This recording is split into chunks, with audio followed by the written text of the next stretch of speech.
잠언 16장 16절에서 30절 말씀 가지고 함께 은혜 나누겠습니다. 16장 10절에서 15절부터 봐야 되는데요. 지혜의 말씀을 통해서 올바르게 판단하고 또 판단한 것을 행동으로 옮긴 다음에 그 경험을 가지고 사람들에게 부드러운 말을 해서 왕의 진노를 가라앉힌다고 했습니다. 순서를 잘 기억하셔야 됩니다. 마음으로 먼저 바른 판단을 했으면 그 다음에는 말을 하는 게 아니라 행동이 먼저 나가고 행동을 통해서 그 다음에 내가 깨달음을 얻으면 그 다음에 말을 하는 것입니다. 근데 사람들이 이 순서를 어겨서 말부터 내뱉으니까 그게 잘못되는 거죠. 그래서 앞에서 판단하고 행동하고 그걸 통해서 얻은 경험이 바로 뭐냐면 지혜라는 말의 뜻입니다. 지혜가 뭐냐면 마음으로 바르게 판단하고 행동을 해본 뒤에 자기가 깨달은 것을 말로 하는 것이 그것이 지혜입니다. 그러한 지혜를 얻는 것이 금을 얻는 것보다 낫고 또 명철을 이란 자신이 얻은 지혜 중에서 어떤 게 제일 좋은 지혜냐 그거를 분간하는 것입니다. 그러한 분별력을 얻는 것은 은을 얻는 것보다 낫다라고 했습니다. 이제 오늘 말씀에서는 금과 은보다 더 귀한 지혜와 명철을 가지고 우리가 인생길을 걸어갈 때 어떻게 걸어가야 되는지를 말하고 있는 겁니다. 오늘 말씀을 통해 우리는 어떻게 하나님 나라를 향한 여행을 지혜롭게 마칠지 함께 알아보도록 하겠습니다. 16절에서 19절은 지혜의 길을 벗어나지 않도록 하라는 것입니다. 16장 16절은 잠언 3장 13절과 비슷합니다. 잠언 3장 13절에서는 지혜를 온 마음 다해 찾아서 발견한 명철을 또 자기 것으로 항상 갖고 다니는 사람이 복이 있다라고 했습니다. 14절에서는 그러한 지혜를 얻는 것이 은을 얻는 것보다 낫고 황금을 얻는 것보다 유익하다고 했습니다. 비슷한 말입니다. 근데 오늘 말씀에서는 지혜를 얻는 것이 금을 얻는 것보다 얼마나 더 큰 이익인가. 앞에서 말한 것을 똑같이 말한 게 아니라 감탄하는 말로 했습니다. 이게 그래서 얼마나 수지 맞는 일인가. 최고로 수지 맞는 일이다라고 감탄을 하고 있습니다. 따라서 하나님 말씀을 가지고 판단해서 올바르게 행동하고 얻은 경험은 세상 어떤 보물보다 훨씬 귀하다는 것입니다. 이제 17절은 악을 떠나는 것이 정직한 사람이 가는 큰 길이니 그 길을 지키는 사람은 자기의 생명을 지킨다고 했습니다. 이제 세상에서 가장 귀한 보물을 간직하고 삶의 지혜를 따라 살아가는 사람을 여행자에 비유하고 있습니다. 우리 성도님께서 제게 그러셨습니다. 요단강 갈 때가 가까워왔다고. 우리의 인생길을 걸어오면서 이제는 우리가 인생길을 많이 왔습니다. 그래서 인생길에 비유하고 있는데 그 길을 가면서 이제는 그냥 길을 잘 가면 되는 게 아닙니다. 4장 10절에서 19절에 보면 지혜가 인도하는 길을 따라 가는 것이 따라갈 것이며 사악한 길로 빠지지 말라고 했습니다. 4장 18절은 지혜를 따라 걷는 그 인생길을 보면 미련해 보이지만 동틀 때의 햇살과 같다라고 했습니다. 하나님 말씀 따라 사는 것이요 미련해 보인다고요. 뭐처럼 미련해 보이냐면 동틀 때 깜깜하거든요. 깜깜한데 그 길을 나서서 가는 사람 같다는 거예요. 근데 서서히 밝아지고 점점 밝아집니다. 그런데 반대로 탐욕을 따라 자기 욕심을 따라 가는 길은 곁길로 새는 길은 볼 때는 화려해 보이고 환한 것 같지만 곧 해가 넘어가고 캄캄한 멸망의 길이라는 겁니다. 그것이 4장 18절 19절의 말씀입니다. 이제 그 말씀과 함께 연결해서 생각해 봐야 됩니다. 그 데이빗 도롯이라는 사람이 이 여행하는 그림을요 고고학적으로 발굴해서 이스라엘의 고속도로에 관해서 설명을 했습니다. 이 사람은 고고학자입니다. 고대 이스라엘의 고속도로는 오늘날과 같이 도시를 통과하지 않는답니다. 오늘날은 도시를 관통하는 경우가 많죠. 근데 그 당시 이스라엘의 고속도로는 관통하지 않고 옆으로 멀리 지나간대요.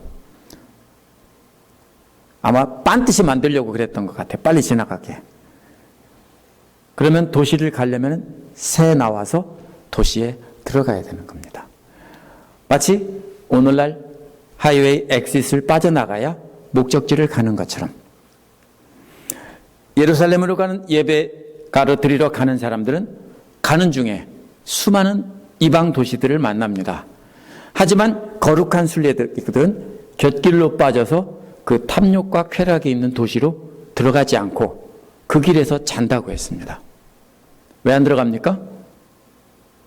예배 드리러 가는데 더러운 도시에 들어가서 죄악에 빠질까 봐 안 들어가고 그냥 길에서 잠을 잔다고 합니다. 그래서 그것이 바로 화려한 도시에 들어가면 그 쾌락에 빠져서 헤어나오지 못할 것이고 또 부정하게 될까 봐 그런 겁니다.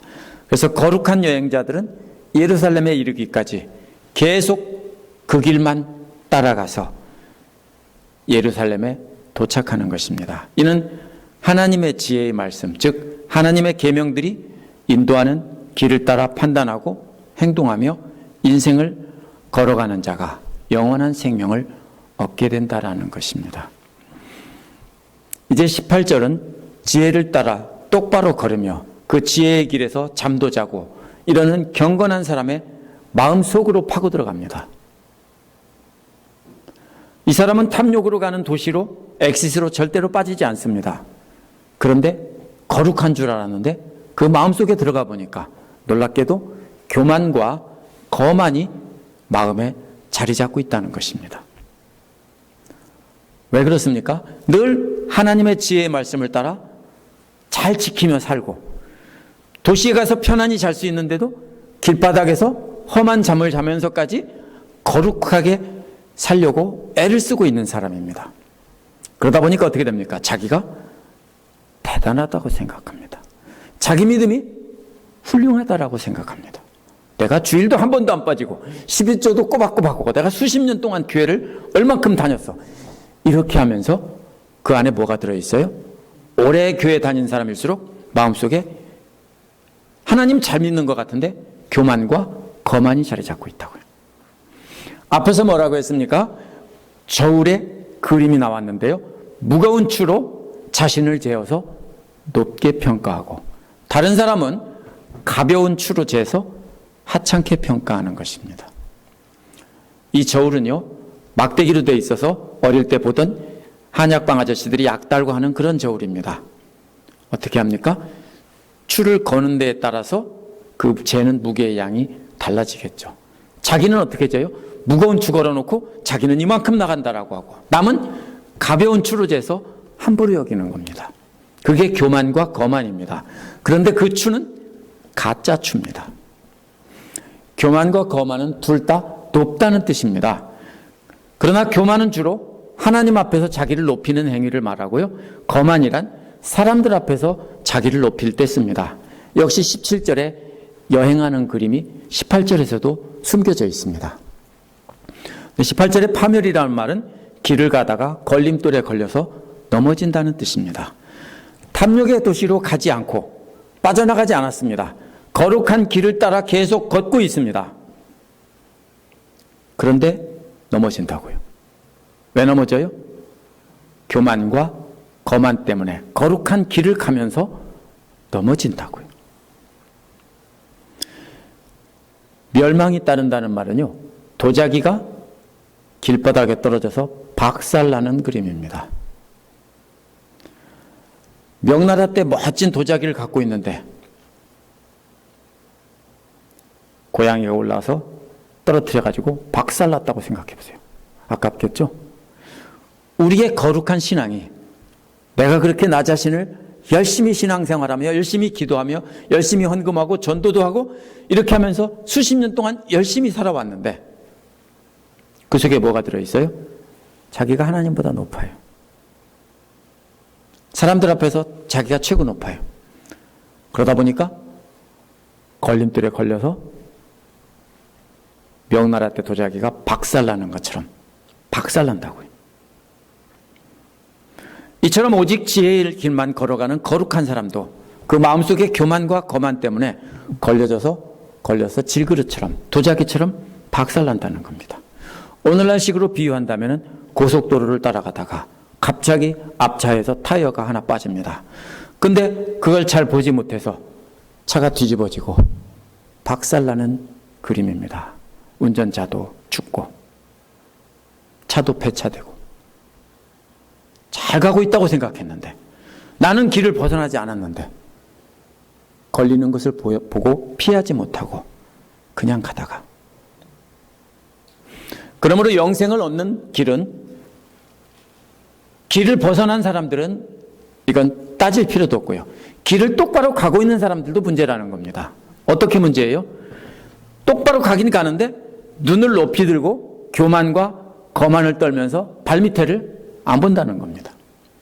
그러면 걸림돌에 걸려서 박살난다는 것입니다. 고대 로마의 고속도로는요, 오늘날처럼 아스팔트 포장이 아니라 돌로 깔아놨습니다. 큰 돌을 깔아서 놨는데 울퉁불퉁합니다. 왜 깔아놨냐면은 마차가 달리면서 식민지에서 물자를 실어서 로마로 끌고 가기 위해서 전 지중해 연안에 고속도로를 다 만들어 놨습니다. 지금 여기서 잠언은 그보다 한 1000년쯤 전이라고 친다면은 그 당시에도 역시 길은 돌을 놓은 길인데 판판한 길이 아니라 아무리 잘라도 울퉁불퉁합니다. 어떻게 걸어야 됩니까? 고개를 숙이고 아래를 보면서 늘 길바닥을 잘 살피지 않으면 걸림돌에 걸려서 박살나는 것입니다. 교만과 거만 때문에 고개를 빳빳 세우고 높이 들고서 내가 누군데 하다가는 밑에 안 보다가 박살난다는 겁니다. 19절은 겸손한 사람과 어울려 마음을 낮추는 것이 거만한 사람과 어울려 전리품을 나누는 것보다 낫다고 했습니다. 역시 17, 18절에서 여행자의 그림이 계속 이어집니다. 겸손한 사람과 어울려서 마음을 낮추는 것은요, 함께 고개를 숙여서, 고개를 숙이는 것은 겸손의 상징입니다. 땅바닥을 봅니다.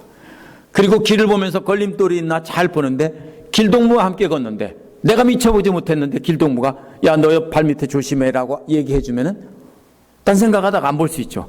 옆에서 보고서 조심해 그러니까 얼른 보고서 그러네 하고 피할 수 있습니다. 어떤 때는 어떻게 합니까? 길동무가 넘어지려고 할 때 잡아주죠.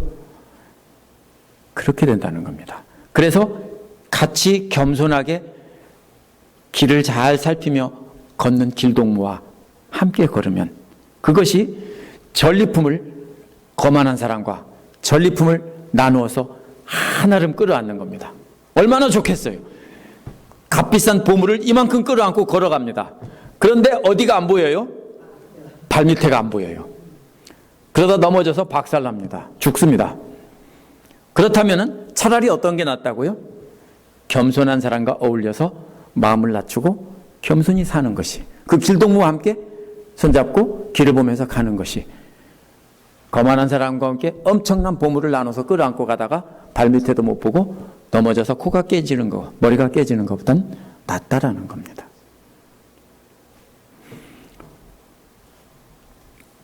따라서 지혜를 따라 걷는 인생길은 중요한 게 또 하나 있습니다. 어떤 길동무와 함께 걷느냐, 이것이 중요합니다.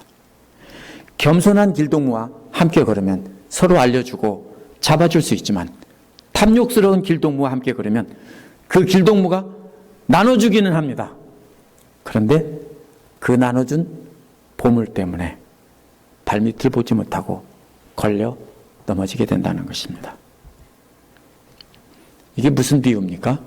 이 길은 하나님의 말씀을 비유로 말하고 있는 것입니다. 그 말씀을 하나하나 잘 보면서 겸손히 고개 숙이고 겸손한 삶을 사는데 혼자가 아니라 친구와 함께. 그런 친구 없어요? 왜 없냐면요, 내가 겸손하지 않으니까 없어요. 그죠? 내가 겸손히 고개를 숙이고 낮추면 나처럼 겸손한 친구가 생겨요. 왜냐하면 우리말에 끼리끼리 논다고 하잖아요. 두 번째로 20절에서 24절은 생명의 샘이 돼서 사람들을 가르치라는 내용입니다. 앞부분에서 지혜를 따라 똑바로 걷는 사람도 겸손히 고개 숙여 발밑 보고 걸려 넘어지지 말아야 된다고 했습니다. 20절이 이제 이게 연결이 됩니다. 어떻게 연결이 됩니까? 말씀을 따라 조심하며 사는 사람은 일이 잘 된다고 했습니다. 조심한다는 말이 무슨 말이냐면요, 자세히 살펴본다는 말이에요. 그러니까 앞에서 나온 대로 길을 자세히 살펴본다는 뜻입니다. 말씀이란 뭐냐면은 구약 성경에 기록된 하나님이 말씀하신 약속이나 명령입니다. 쉽게 말하면 이런 겁니다. 네가 이렇게 하면 내가 이렇게 복을 줄게. 아니면 너 이렇게 하면 안 돼. 죽을 거야. 이런 겁니다. 그런 말씀을, 약속과 명령들을 자세히 들여다보고 조심스럽게 걷는 모습입니다. 그렇게 조심스럽게 걷는 사람은 좋은 것을 발견한다는 것입니다. 근데 이 좋다는 말은 구약 성경에서 하나님의 속성을 뜻합니다. 금보다 더 귀한 하나님의 뜻을 발견한다는 것입니다. 말씀보다가 하나님의 뜻을 깨닫는 것이 수백만 불이 되는 다이아 원석을 발견하는 것보다 훨씬 귀한 보물입니다. 어때요? 다이아 원석을 발견하고, 아니면 수백만 불이 아니라 훨씬 더 많은 보물을 발견해서 그거를 끌어안고 있다가 죽고 싶어요? 아니면 그냥 내 먹을 만큼 갖고 그냥 건강하게 살고 싶습니까? 다 살고 싶습니다. 그렇죠? 우리의 인생도, 영원한 생명도 마찬가지입니다. 무엇이 진짜 귀한 것인가 우리가 알아야 된다는 것입니다. 그 귀한 보물은 뭐냐면요, 주님을 믿는 사람은 행복하다는 말에 있습니다. 근데 주님을 의지하는 사람에게 복이 있다는 뜻입니다. 의지가 뭡니까? 뒤로 기대는 겁니다. 가장 귀한 보물은 말씀을 통해 기쁨을 얻고 주님께 몸을 기대어 맡기는 것입니다. 그런 기쁨을 안고 주님의 품에 등을 기대면 주님의 팔이 뒤에서 안아주시는 겁니다. 그것이 복이라고요. 그것이 복된 삶입니다. 내가 말씀을 통해 깨닫고 하나님을 신뢰해서 하나님을 의지하면 하나님이 안아주십니다. 그것이 복입니다. 우리 집 뒷마당에 뭐가 사냐면요, 들고양이들이 살아요. 그리고 우리 집 거라지에는 길고양이가 살아요. 미국 사람들은 분명히 구분합니다. 퍼럴 캣하고 또 스트레이 캣이라고 구분하는데요, 이 뒷마당에 있는 원래 퍼럴 캣 어미가 원래 우리 집 거라지에 들어와서 박스 속에 숨어 살았어요. 그 밥을 몰래 훔쳐 먹다가 새끼 날 때가 되니까 도망가서 바깥에 나가서 뒷담 밑에다가 새끼를 낳았어요. 몇 마리를 낳은지는 모르는데 죽고 3마리가 살아남아 있어요. 근데 그 빈자리에 어떤 길고양이에요. 얘는 저를 두려워하지 않고 저를 따르고 쫓아다니면서 이따가 같은 박스에다가 새끼를 낳았어요. 5마리 낳았는데 5마리 다 살았어요. 차이가 뭐냐면요, 하나는 믿고 의지하지 못하고요, 도망가고요. 하나는 우리를, 저와 제 아내를 믿고 의지하는 거예요. 막 날아와서 다리 와서 비비고 좋다고 그래요. 그 새끼 5마리가 다 살았어요. 믿고 맡긴다는 게 뭐예요? 새끼를 낳을 때 새끼를 낳고 내 새끼를 해치지 않을 거라고 생각하고 우리 집 거라지에 박스 안에다가 새끼를 낳았어요. 제법 컸어요. 우리가 하나님을 믿고 의지하는 게 뭐예요? 사람들이 다 하나님을 알아요. 아는데 어떻게 해요? 중요한 일이 생기면 이거 하나님한테 맡길 수 없어? 내가 결정해야 돼. 그리고 하나님에게서 하나님께 의지하지 않고 도망가요. 그러면 뭐처럼 되는 거냐면요, 들고양이처럼 되는 거예요. 들고양이는 사람을 알지 못하는 고양이들이에요.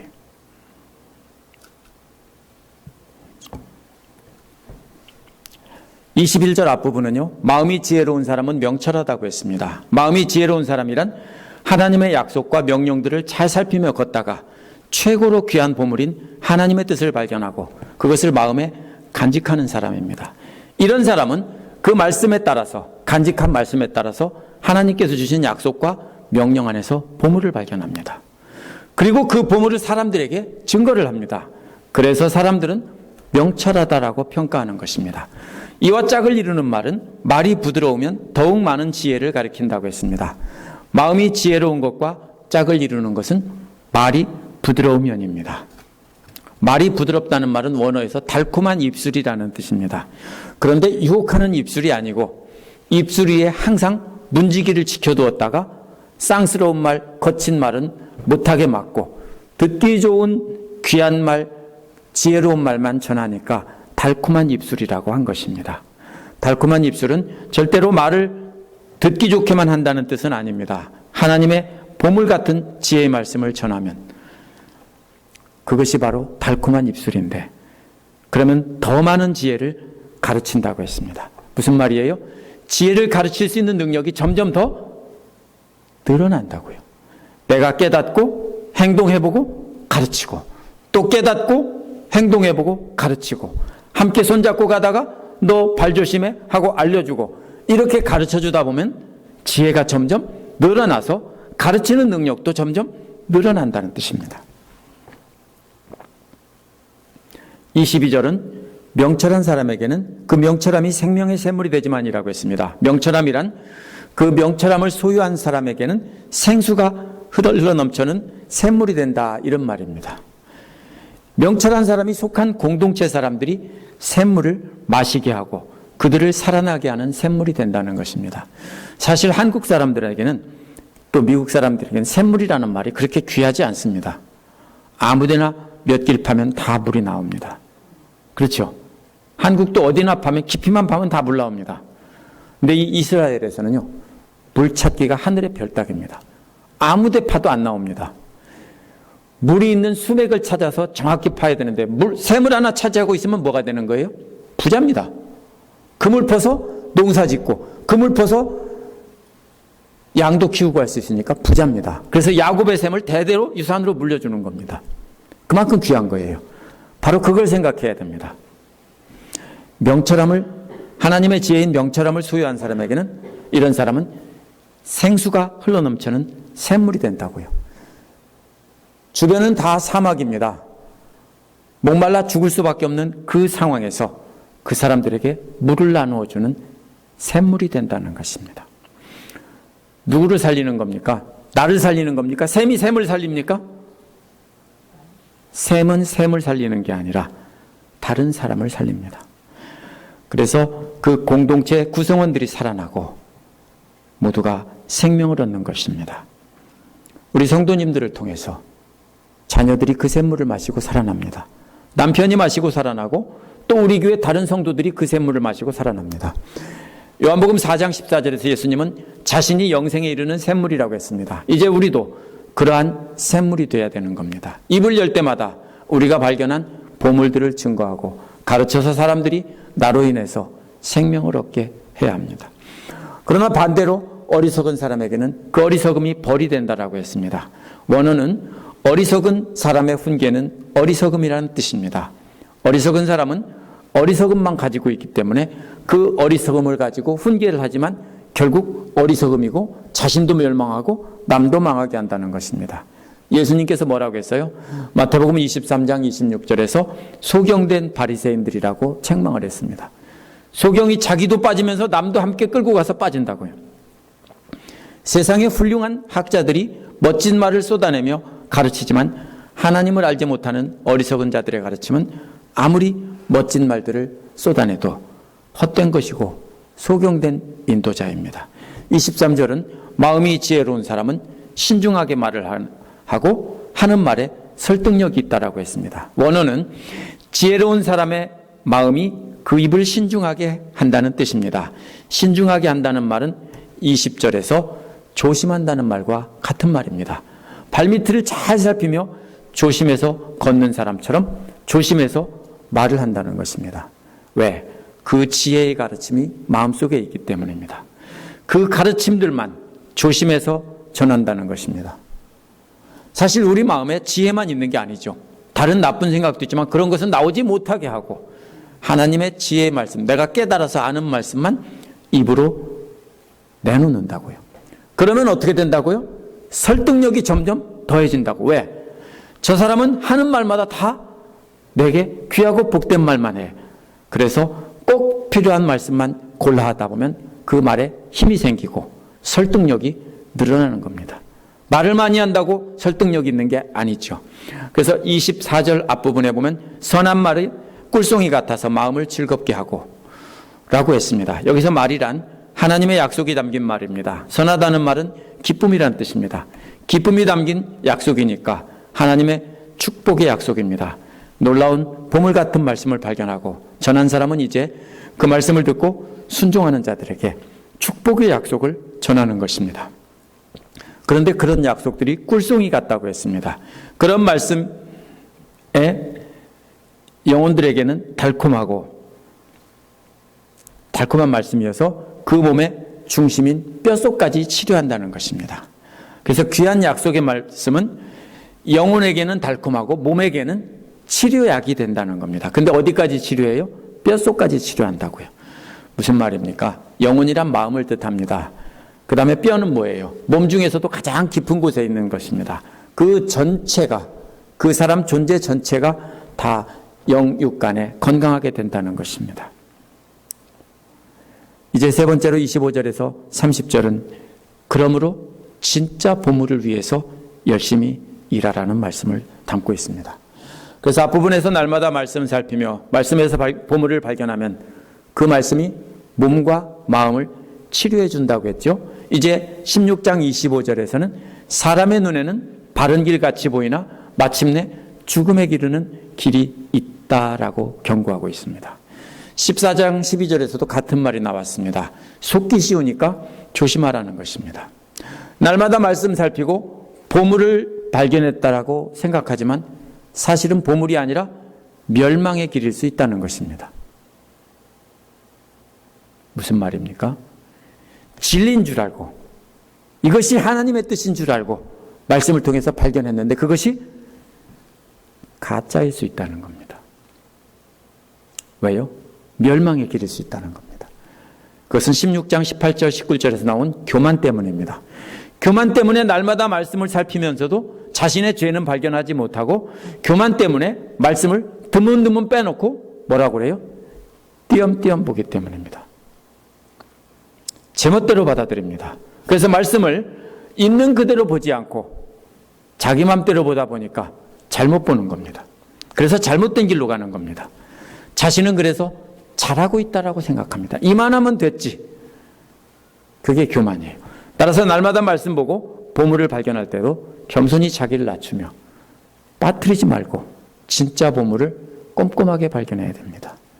교만을 내려놓지 않으면 우리는 듬성듬성 읽을 수밖에 없습니다. 26절에서 허기진 배가 일하게 만들고 그 입이 사람을 몰아세운다라고 했습니다. 이 말이 뭐냐고 어떤 분이 이렇게 물어봤어요. 갑자기 뚱딴지 같은 소리죠. 원어를 직역하면 일하는 사람의 영혼이 자신을 위해 일하게 하고 그 사람의 입은 계속 그를 일하도록 몰아세운다 이런 말입니다. 24절에서 마음을 즐겁게 하라고는 말에서 마음이 26절에서 영혼이라는 말과 같은 말입니다. 영혼이라는 말은 살아있는 존재 전체를 가리키는 말이지만 비유적으로 쓰일 때는 살아있는 자의 그 마음이나 아니면 살아있는 자의 식욕을 말할 때도 쓰입니다. 세 번역에서 살아있는 자의 식욕이라는 뜻으로 해석해서 허기진 배라고 이걸 번역한 것입니다. 하지만 배가 고프다는 것은 배만 느끼는 게 아니고 혹시 배만 고픈 분들이 있으세요? 저는 아니더라고요. 다리에 힘도 빠지고 많이 배고프면 힘이 없죠. 몸 전체가 느끼는 거지 배만 느끼는 게 아니죠.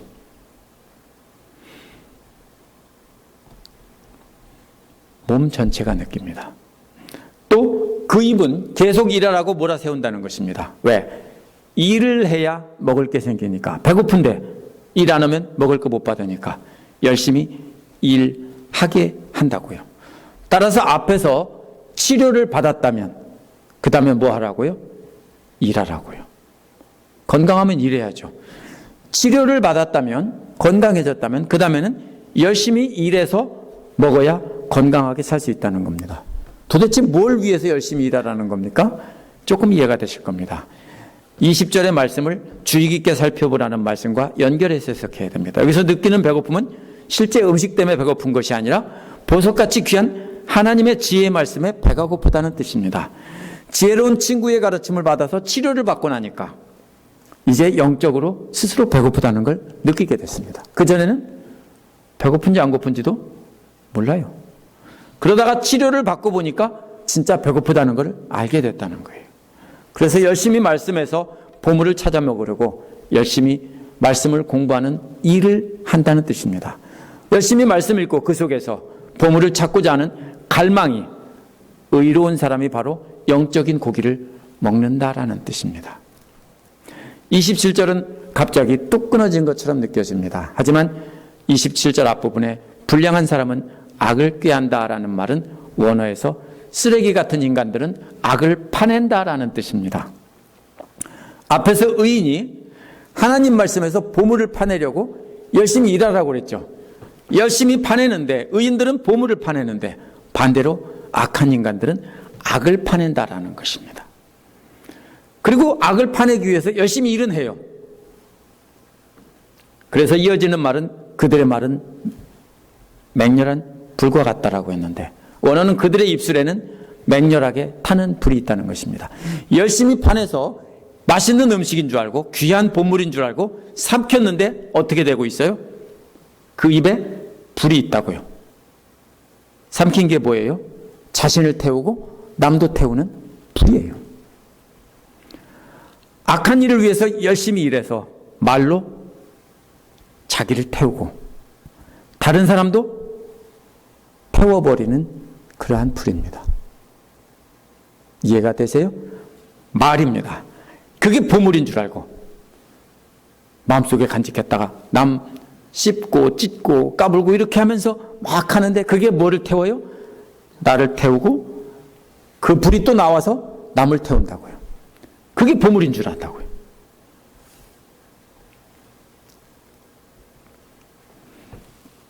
이제 27절과 똑같이 사람이란 말로 시작합니다. 27절에서는 쓰레기같이 불량한 사람인데 28절은 비뚤어지는 말을 하는 사람입니다.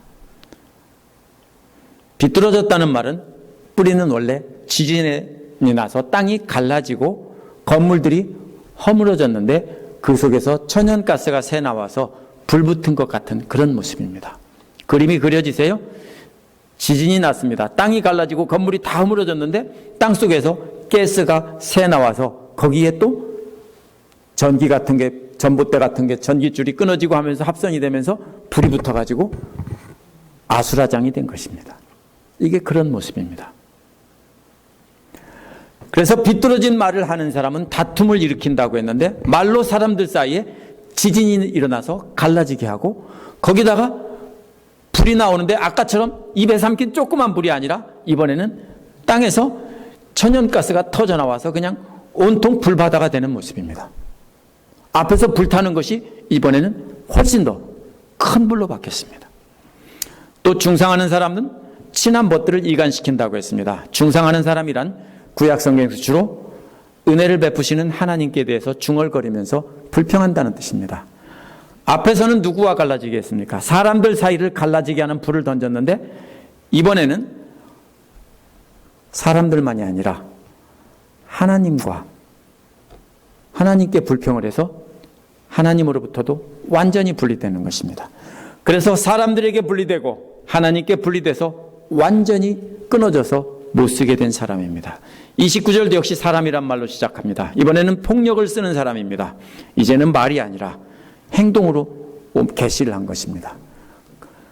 지혜로운 사람하고 똑같아요. 지혜로운 사람도 여기서는 그렇구나. 이제 이 사람은 이제 말을 먼저 해놓고서 그 다음에 뭐 합니까? 이제 행동으로 옮깁니다. 그 행동이 뭐예요?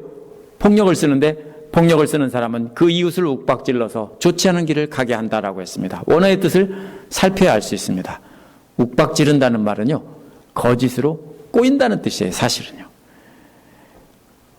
그래서 보면 28절에서 갈라지게 하고 완전히 분리되게 했다면 이번에는 거짓으로 꼬여서 완전히 딴 길로 가게 한다는 뜻입니다.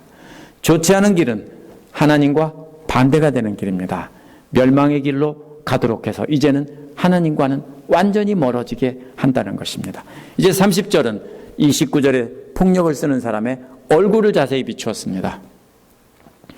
사람들을 멸망으로 인도하는 사람들은 그런 일을 절대로 혼자 하지 않습니다.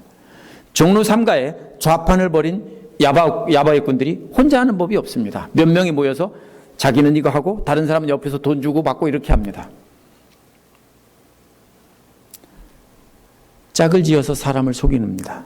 앞에서 뭐가 나왔어요? 의로운 길동무들이 서로 경고해주고 붙잡아줘서 거룩하게 한 길을 가게 하는 것과 똑같은 모습입니다. 그런데 이들은 악한 일을 하는 길동무들입니다. 눈짓을 하는 사람은 그릇된 일을 꾀한다고 했는데 눈짓으로 서로 악한 일을 계획하는 겁니다. 다른 사람을 사이에 두고 속일 때는 어떻게 합니까? 말로 하면 들으니까 몰래 안 볼 때 눈짓으로 꿈쩍하겠죠. 또 음흉하게 웃는 사람이라는 말은 눈으로 윙크하는 것과 달리 입으로 윙크한다는 뜻입니다. 어떻게 해요? 이불을 삐죽거려서 입술로 신호하는 겁니다. 말하지 않고. 말을 하기 위해서 입을 실룩거리는 것이 아니라 몰래 신호를 주고받기 위해서 입을 실룩거리는 모습입니다. 자, 이제 이 경우에 함께 악하지 않으면 악한 길의 길동무가 될 수 없습니다. 우리가 그런 말 참 많이 하죠. 자식이 잘못되면 우리 아들이 참 착했는데 친구 잘못 만나서 망쳤어요. 그러죠? 그거 다 거짓말이에요. 그죠? 어떻게 생각하세요? 친구 잘못 만나서 그래요? 친구가 안 돼요. 그렇죠? 서로 전혀 다르면 친구가 안 돼요. 비슷하니까 같이 악한 일을 하죠. 좋은 친구가 없다라고 불평하면요, 자신이 좋은 길로 안내하는 길동무가 아니란 뜻이에요. 사람은 끼리끼리 모이는 법입니다. 이것이 오늘 말씀이 주는 내용입니다. 믿는 자는 영원한 나라로 여행하는 여행자입니다. 여행하다가 피곤해서 잠시 길에 앉아 쉴 때 화려한 도시의 불빛이 이리 와서 좋은 호텔에서 편히 자라고 유혹합니다. 와서 마음껏 먹고 마시고 쾌락을 즐기라고 합니다. 그러나 우리는 속지 말고 우리의 길을 가야 하고 우리의 길에서 불편한 잠을 자야 한다는 것입니다. 그러나 그 길을 따라 잘 걷고 있다고 해도 안심하면 안 됩니다. 겸손히 머리 숙여서 길을 잘 살피고 세상 사람들처럼 보물을 잔뜩 안고 고개 세우며 걸어가면 멸망한다고 했습니다. 따라서 우리는 날마다 말씀을 조심해서 살피고 그 말씀에서 보물을 발견해야 합니다. 발견한 보물을 내 마음에만 간직할 게 아니라 길동무와 함께 나누고 함께 경고해주고 그들도 넘어지지 않게 해야 되고 또 다른 사람들에게 내게서 나오는 생명의 샘물을 마시게 해야 합니다. 그렇게 다른 사람을 가르칠 때 우리는 점점 더 잘 가르치게 돼서 사람들의 영혼과 몸을 치료해 준다고 했습니다. 앞에서는 반대로 똥물 나오는 얘기가 나왔죠. 여기서는 맑고 깨끗한 샘물입니다. 그러므로 우리는 허기진 사람이 열심히 일해서 먹을 것을 먹는 사람처럼 하나님 말씀에 담긴 보물을 찾기 위해 열심히 말씀 배우고 살아야 된다는 것입니다. 악인들은 세상의 부귀영화가 보물인 줄 알고 열심히 찾지만 그게 뭐라고요? 불이라고 했다고요. 나를 태우고 남을 다 태우는 불이라고 했습니다. 그러므로 우리는 기억하면서 의로운 동무들과 길동무와 함께 손잡고 서로 가르쳐주며 지혜의 길을 따라가야 합니다. 그런 친구가 있습니까? 없으면 문제가 어디에 있습니까? 내게 있습니다. 우리 함께 기도하시겠습니다.